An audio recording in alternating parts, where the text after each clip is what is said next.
ধারাবাহিকের শুরুতে দেখা যায় কনস্টেবল এসে বাণীকে বলছে, আপনি আপনার খাবারটা খেয়ে নিন। বাণী বলছে, না আমি আমার খাবার খাবো না কিছুতেই এখন। কনস্টেবল তখন জানায়, শুনুন, আপনার জামিন নামঞ্জুর হয়েছে, আপনি এখন কিছুতেই এখান থেকে বেরোতে পারবেন না। এতদিন কি আপনি না খেয়ে থাকবেন নাকি? খেয়ে নিন তাড়াতাড়ি। অপরদিকে দেখা যায় মৌলি, নয়নতারা, দাদু সকলে তো পিনাকির সঙ্গে দেখা করতে চলে গেছে। মৌলি তোর বাবাকে জিজ্ঞাসা করছে যে ওর বাবা এখন কেমন আছে। পিনাকি জানায়, আগের থেকে আমি অনেকটা বেটার আছি।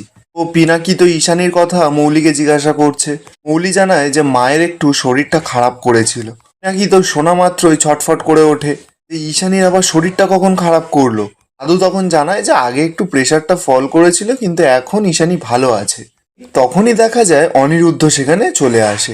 দাদু তো অনিরুদ্ধকে দেখেই খুব রেগে যায়, বলছে, এ কি তুমি এখানে? অনিরুদ্ধ তখন বলছে যে পিনাকি মেশোকে দেখতে এলাম, কেমন আছে সেটাই জানার জন্য। দাদু তখন বলছে, তোমরা যত আমাদের পরিবারের থেকে দূরে থাকবে ততই পিনাকি ভালো থাকবে। নয়নতারাও অনিরুদ্ধকে উল্টোপাল্টা কথা শুনিয়ে ওখান থেকে বের করে দেয়। অনিরুদ্ধ তখন মনে মনে ভাবছে, থ্যাংক গড পিনাকি মেশো এখন ভালো আছে। এই খবরটা আমাকে এক্ষুনি বাণীকে জানাতে হবে, কারণ বাণী অনেক দিন ধরে না খেয়ে আছে। এদিকে পিনাকি দাদুকে বলছে যে ওর সঙ্গে এরকম ব্যবহার না করলেই পারতে তোমরা। মৌলি তখন নাটক করতে করতে বলছে যে হ্যাঁ, সমস্ত কিছুর দায় তো বাণীর ছিল, অনিরুদ্ধ তো কিছু করেনি। তাহলে তোমরা শুধু শুধু অনিরুদ্ধকে কেন এখান থেকে বের করে দিলে? আর ওই বাণীর জন্য আমার বাবার আজকে এই অবস্থা, আমার মা ঘরে অসুস্থ হয়ে পড়েছে, আর আমার ফাইনালি বিয়েটা হবেও কি না সেটাও আমার সন্দেহ আছে। আমি কিছুতেই ওই বাণীকে ছাড়বো না। তখনই দেখা যায় সেখানে পুলিশ অফিসার চলে আসে পিনাকির বয়ান নিতে। অফিসার এসে পিনাকিকে বলছে দিনে আসলে ঘটনাটা কি ঘটেছিল। পিনাকির তো ভালো করে কিছুই মনে পড়ছে না। মৌলি পিনাকিকে সমস্ত কিছু মনে করানোর চেষ্টা করছে, ওই যে বাণী আমার ওপর গুলি চালানোর চেষ্টা করেছিল, বলো ড্যাড তুমি বলো। অফিসারও পিনাকিকে জিজ্ঞাসা করছে যে বাণী কি আপনার ওপর গুলিটা চালিয়েছিল?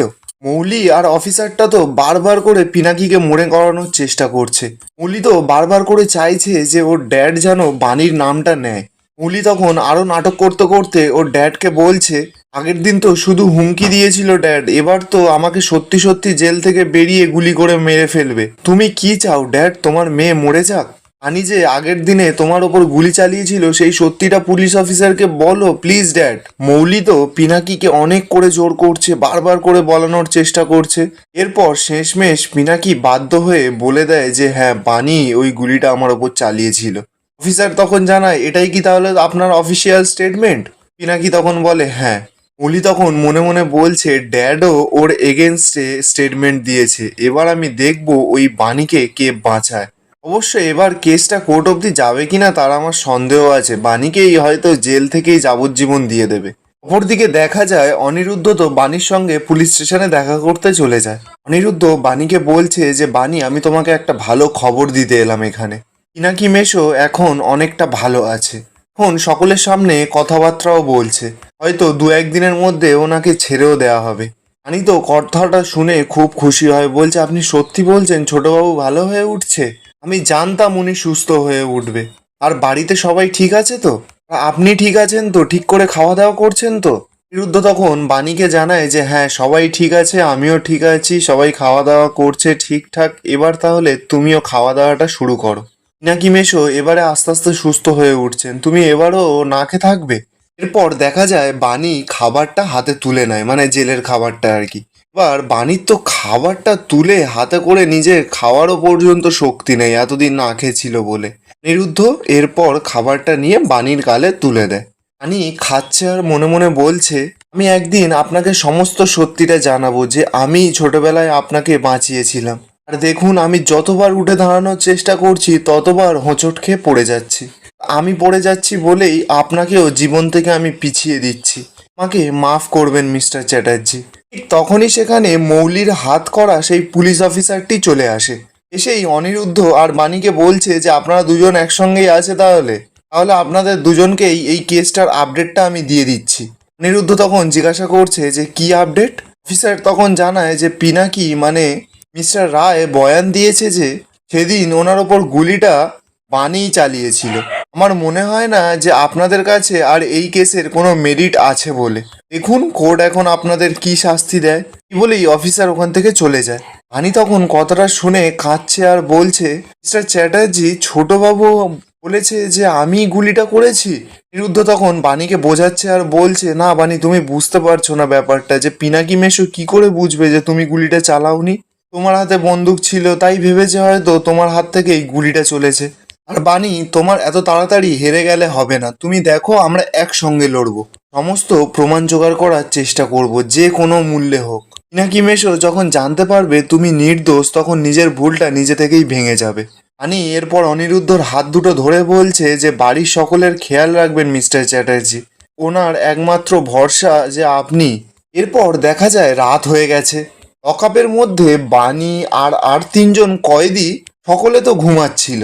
ঠিক তখনই একজন মেয়ে, মানে কয়েদিদের মধ্যেই আর কি, আস্তে আস্তে উঠে একটা বালিশ নিয়ে বানির মুখে চেপে ধরে। বানি তো ছটফট করছে, নিজেকে বাঁচানোর চেষ্টা করছে, কিন্তু কয়েদিটা বানিকে কিছুতেই ছাড়ছে না।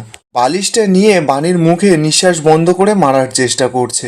এরপর দেখা যায় বানির হাত পা আর চলে না, শান্ত হয়ে যায়। অপরদিকে দেখা যায় অনিরুদ্ধ আর তানিয়া দুজনেই তো বানির স্বপ্ন দেখছে। ওরা দেখছে যে বানি ওদেরকে ছেড়ে অনেক দূরে চলে যাচ্ছে, মানে বানি মারা গেছে আর কি। তখনই দুজনেই তো ঘুম ভেঙে যায়, চিৎকার করে বানি বলে চিল্লে ওঠে। তানিয়াও উঠে পড়েছে মা বলে। অনিরুদ্ধ তানিয়াকে জিজ্ঞাসা করছে, কি হয়েছে, তুমি কি কোনো খারাপ স্বপ্ন দেখলে নাকি প্রিন্সেস? তানিয়া তখন অনিরুদ্ধকে বলছে যে আমি দেখলাম যে মা আমাদের ছেড়ে চলে যাচ্ছে। আমি মাকে তো কিছুতেই ধরতে পারছিলাম না, মা বলেছে আমাকে ভালোভাবে থাকতে। অনিরুদ্ধ এরপর তানিয়াকে বোঝাচ্ছে আর বলছে, তুমি চিন্তা করো না প্রিন্সেস, আমি তোমার মাকে ফিরিয়ে বাড়িতে নিয়ে আসবই। অনিরুদ্ধ তখন মনে মনে বলছে যে প্রিন্সেসও একই স্বপ্ন দেখেছে আমি যেই স্বপ্ন দেখেছি। তাহলে কি বানির কোনো বড় বিপদ হলো? এরপর অনিরুদ্ধ থানাতে একটা ফোন করে যে বানি কেমন আছে সেটা খোঁজ নেওয়ার জন্য।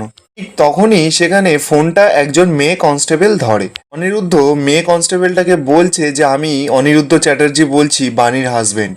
আসলে আমি ফোন করেছিলাম যে বানি কেমন আছে সেটা জানার জন্য। কনস্টেবলটা তখন রেগে মেগে বলছে যে এটা জানার জন্য আপনি এত রাতে ফোন করেছেন? হ্যাঁ, সমস্ত কিছু ঠিক আছে এখানে। অনিরুদ্ধ তখন কনস্টেবলটাকে বলছে যে কাইন্ডলি একবার গিয়ে দেখবেন, দেখে বলবেন আমাকে যে উনি ঠিক আছেন কি না। কনস্টেবলটা তখন বলছে যে আমি তো বললাম যে সমস্ত কিছু ঠিক আছে, এখানে কি আবার হবে। অনিরুদ্ধ তো বারবার করে জোর করছে যে একবার প্লিজ গিয়ে দেখুন। আর এখানেই আজকের এপিসোড শেষ হচ্ছে। আর আপনাদের কি মনে হয়, অনিরুদ্ধ কি বাণীকে এই বিপদের হাত থেকে বাঁচাতে পারবে? কমেন্টে অবশ্যই জানাবেন।